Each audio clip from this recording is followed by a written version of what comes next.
kulanti wacan wanaagsan daawadayaal meel walba joogtaan iyo si walba noo maqlaysaanba kusoo dhawaada wararkeena. qodobada wararkeena ugu doorka roona waxaa ka mid ah xabad joojintii ka hirgashay magaalada Mariupol ee dalka Ukraine oo lagu eedeeyay Ruushku in uu jabiyay, waxaana la arkayay ciidamada u tiro badan oo Ruushka ka mid ah ciidamadiisa kuwaasi oo hareerayay magaalada xeebeedka Mariupol, halkaasi oo Ruushku uu ka wado dhaqdhaqaaqyo aad u xoogan. waxaana saraakiil u hadlay ciidamada Ukraine ay sheegeen in halkaasi Ruushku uu weli ka wado duqeymihii iyo sidoo kaleeto gantaaladii uu ku tuurayay magaaladaasi, waxaana ay ahayd ballantu ama axdiga ay wada galeen Ukraine iyo Ruushku uu ahaa in dadka ku dhaqan magaalada Mariupol ay iskaga guuraan lana siiyo waqti ku filan oo halkaasi ay iskaga baxaan.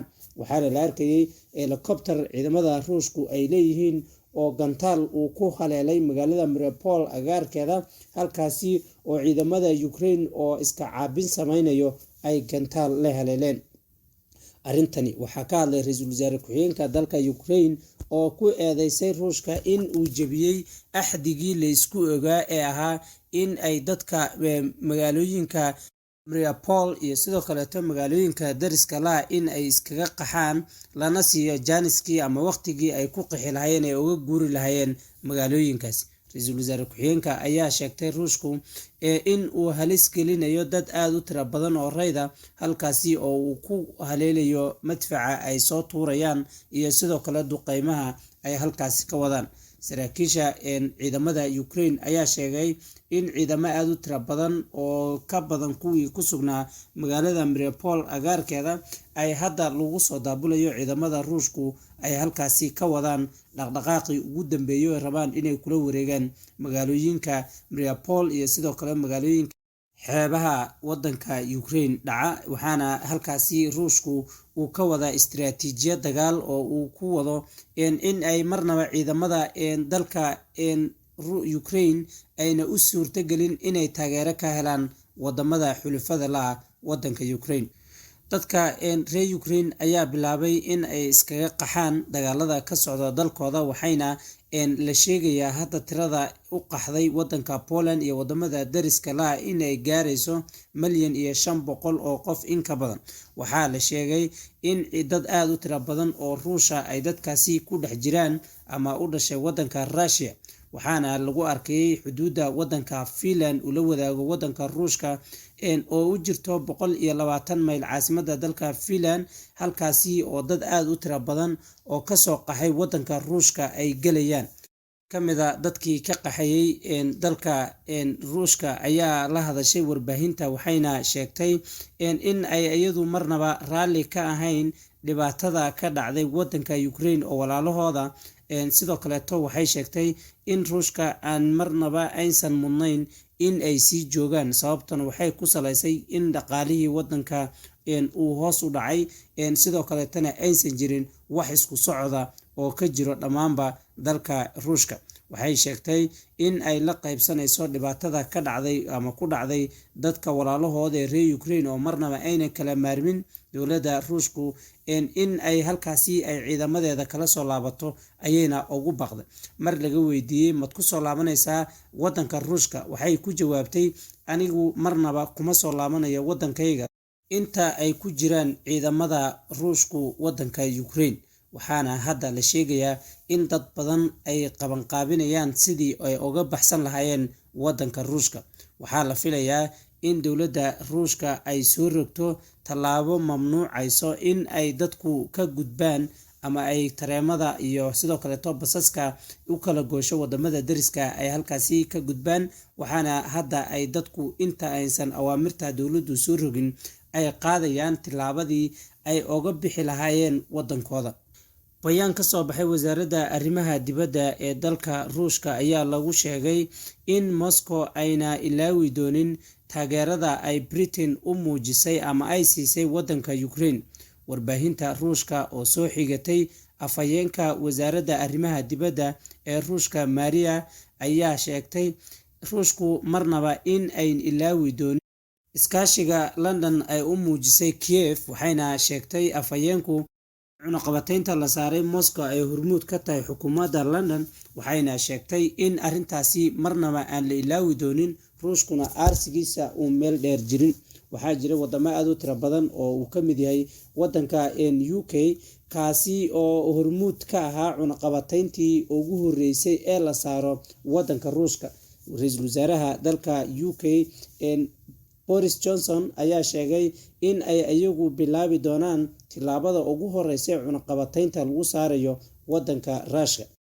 UK bas ma aha wadamada ku taageeray dhaqaalaha iyo sidoo kaleeto in ay cunaqabatayn ugu hanjabaan ama ay saaraan wadanka Ruushka. waxaa ka mid ahaa wadamo Jarmalka iyo Faransa ay ka mid yihiin, kuwaasi oo ayaguna cunaqabatayn ku soo rogay wadanka Ruushka. xaaladda wadanka Russia ayaa hadda laga dayrinayaa dhanka dhaqaalaha iyo sidoo kaleeto safarka, waxaana hadda kelita u bannaan muwaadiniinta wadanka Ruushka in ay u safraan dhankaas iyo wadamada ee qaaradda Asia. waxaana ilaa xilligan wadanka Ruushka cunaqabatayntii dhanka socdaalka ahayd ay saaran tahay oo wadamada reer Yurub intooda badan aysan jirin wax diyaarada oo halkaasi ka degayso. taasi ayaana wiiqayso awoodda iyo sidoo kaleeto dhaqaalaha wadanka Ruushka. ugu dambeyntiina waxaa jirtay maalmahan oo dhan warbaahinta Ruushku waxay isla daba wareegaysay ama ay tabinaysay in madaxweynaha dalka Ukraine uu iskaga cararay wadankiisa oo uusan ku sugnayn meelaha uu sheeganayo inuu joogo. waxaa jiray in ciidamo si gaar ah u tababaran oo wadanka Ruushka ka socdo oo la geliyay magaalada Kiev iyo sidoo kaleeto magaalooyinka waaweyn ee dalka Ukraine, kuwaasi oo loo diray in ay soo khaarijiyaan madaxweynaha dalka Ukraine. wuxuuna ka badbaaday dilal aad u tiro badan kuwaasi oo la rabay inay gebi ahaanba lagu khaarijiyo. waxaa jirtay wadahadallo iyo sidoo kaleeto tashiyo u socday wadamada xulafada la wadanka Ukraine, kuwaasi oo lagula talinaya in madaxweynaha dalkaasi Zelensky uu isa soo dhiibo ama ay iyagu si uun ugu taliyaan oo talooyinka iyo awaamirta ay u soo jeedinayaan uu la qaato. wuxuuna gebi ahaanba iska diiday in uu asagu wadankiisa iskaga baxo, waxayna tani u tahay ciidamada ka garab dagaalamayo ama ciidamada dalka Ukraine dhiirigelin aad u weyn. hadduu madaxweynuhu dal ka baxana halkaasi waxaa garab ka baxayo ama garab waayo ciidamadii dagaalamayay oo asagu uu dhiirigelinayo niyad u ahaa. waxaa jirto wadamada Mareykanka iyo sidoo kaleeto wadamada UK iyo sidoo kale wadamada midowga Yurub haatan waxay ka tashanayaan sidii loo diyaarin lahaa haddii madaxweynahan dalka Ukraine ay ciidamada Ruushka loo soo diray ee sida gaarka u tababaran ay dilaan ama ay si uun u afduubtaan qofkii asaga bedeli lahaa ee xilka uu haya qaban lahaa. dabcan wadamada reer galbeedka ee taageero wadanka Ukraine waxaad moodaa hadda in ay tala ku cakiran tahay, aysana ciidamo ilaa xilligan usoo dirin oo garab ayna ka haysanin. arrintanina waxay keeni kartaa in ay niyad jab ku noqoto madaxweynaha dalka Ukraine oo dalkiisu uu ka socdo dagaal aad u ba'an. waxaana hadda isa soo tarayo wararka iyo sidoo kaleeto ka falcelinta hadalkani kasoo yeedhay madaxda reer galbeedka, kuwaasi oo loo maleynayay inay taageero fiican ama taageero wanaagsan ay u hayaan madaxweynaha dalka Ukraine oo ku hil waayay dagaalka ay la galeen ciidamada Ruushka ee aadka u hubeysan. waxaana caawa la arkayay madaafiic iyo sidoo kaleeto diyaaradaha qumaatiga u kaco oo duqeynayo magaalo madaxda dalka Ukraine. Ruushku wuxuu ahmiyad siinayaa sidii uu ku qabsan lahaa magaalada Kiev iyo isagoo qabsaday magaalooyin aad u tiro badan oo ay ka mid tahay magaalada Kherson oo ah magaalo xeebeed ahna magaalo deked leh oo sidoo kaleeto dhaqaale aad u tiro badan soo saarayso. haatan magaalada Mariupol hadduu qabsado Ruushka waxaa u sahlmayso in uu isku furto gobolkii Crimea ee 2014 uu dagaalka uu ku qabsaday iyo sidoo kaleeto Ukraine inteeda kaleeto. waxayna u sahlmayso in ciidamada sida uu rabo ciidamada Ukraine oo uu ku amriyay inay isa soo dhiibaan inay sida ugu dhaqsiyaha badan ay isa soo dhiibi doonaan wadankana uu saa ku qabsan doono. haddii magaalada Mariupol ciidamada Ukraine ay difaacaan oo aysan u ogolaanin ciidamada Ruushka inay halkaasi qabsadaan, dabcan way sii dagaalami karaan, dagaalkuna waqti ayuu qaadan karaa. wadayaal warkeeni intaas ayuu naga dhan yahay. tan iyo kulanti dambe, sidaas iyo nabadgelyo.